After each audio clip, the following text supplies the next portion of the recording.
Good evening everyone, here is a mini tutorial of Python programming language by Chelsea Lim. So I'm here to about to start my video. Okay, what is basically the Python language? Python programming language is the Python, which is a high-level interpreted interactive and object-oriented scripting language. So let's begin for some first examples. Now let's print hello Python. You will see the prompt. Type the following text right after the prompt and press enter key.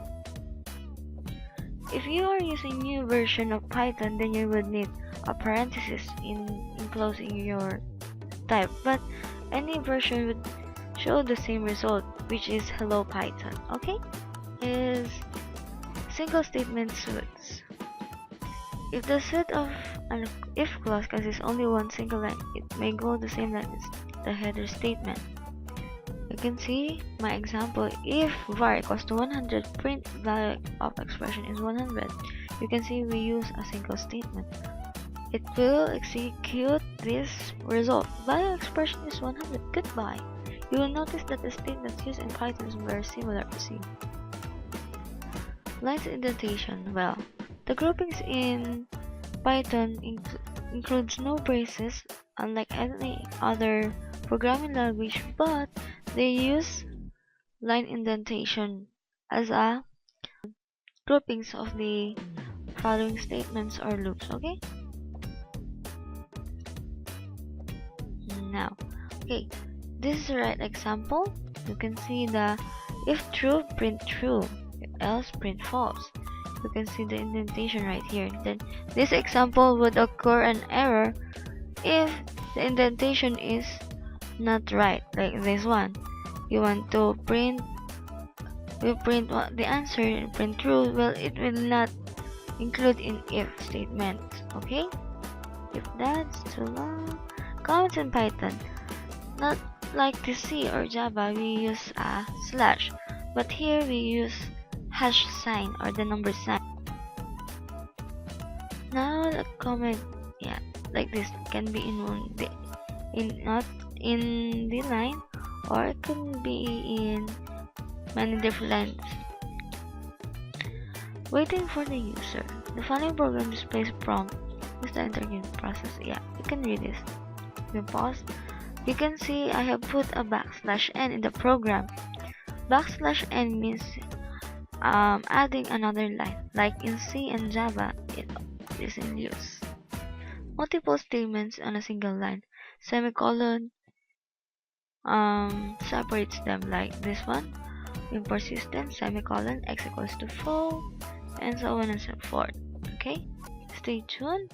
Good evening everyone, this is Chelsea Lim from BS Comsci, and now we are here for some basic tutorials on Windows PowerShell. What is Windows PowerShell? It is the task automation and configuration management framework from Microsoft, consisting of a command line shell and associated scripting language built on the .NET framework. Windows PowerShell uses CMDlets, which are commandlets in pronunciation. Don't forget that, commandlets.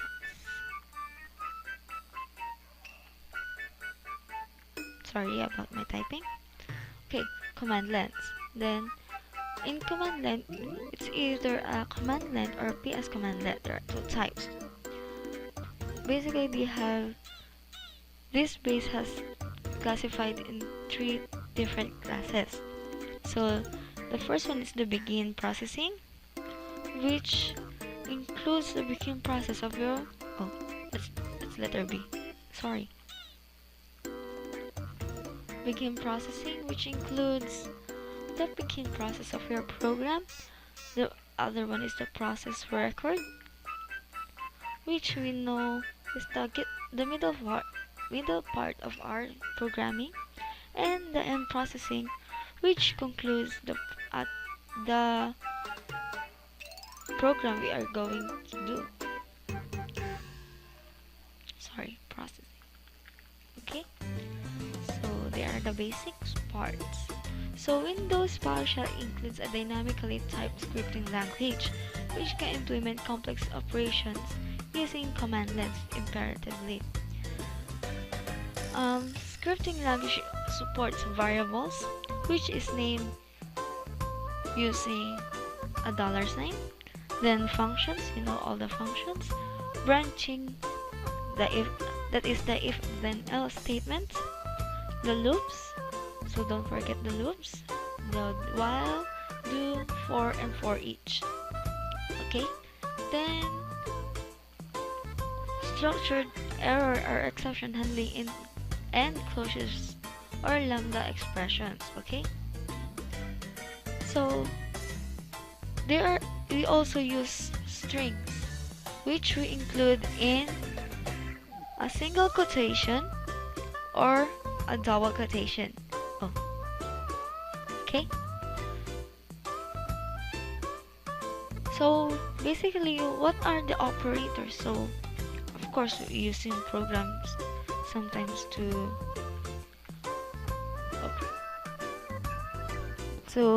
compute some mathematical problems and give them statements and etc. etc. So there are how many of these? I think 6 of them. So let's start with the greater than, which we used as GT, minus GT. All operators use a minus sign on the first place. Minus LT for less than.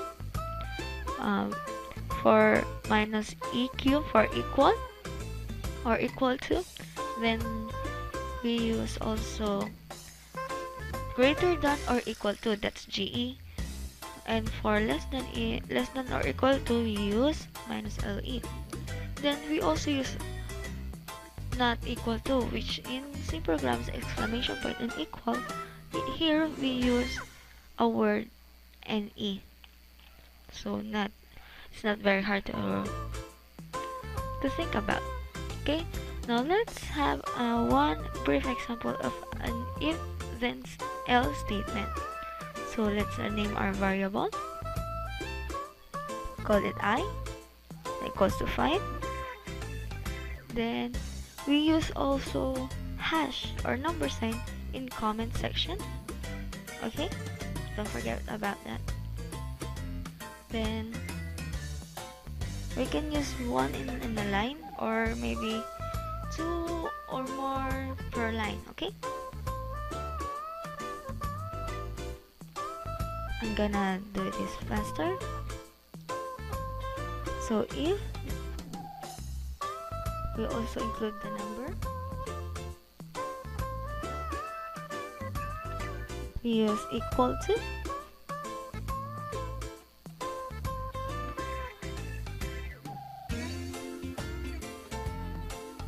we use braces for including and grouping our program, and right host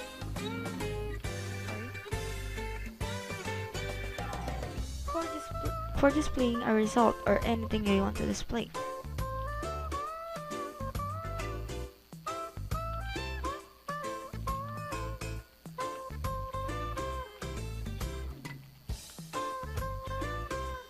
Then here we should indicate what color we should use, okay?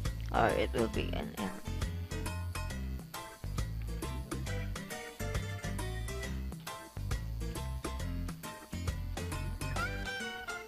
So yeah. So this is an example program. Oh, I forgot the closing. So we can see the condition, the right host to show our condition if it's true or false, then our color. So basically I haven't encountered yet this kind of programming language, but you should try it also what you can do. Maybe you can discover a different kind of operations, and maybe, well, you can use this in your further needs. So that's all for today. I hope you have learned something about our Windows PowerShell mini tutorial, and sorry about taking too much of your time. That's all for today. Thank you.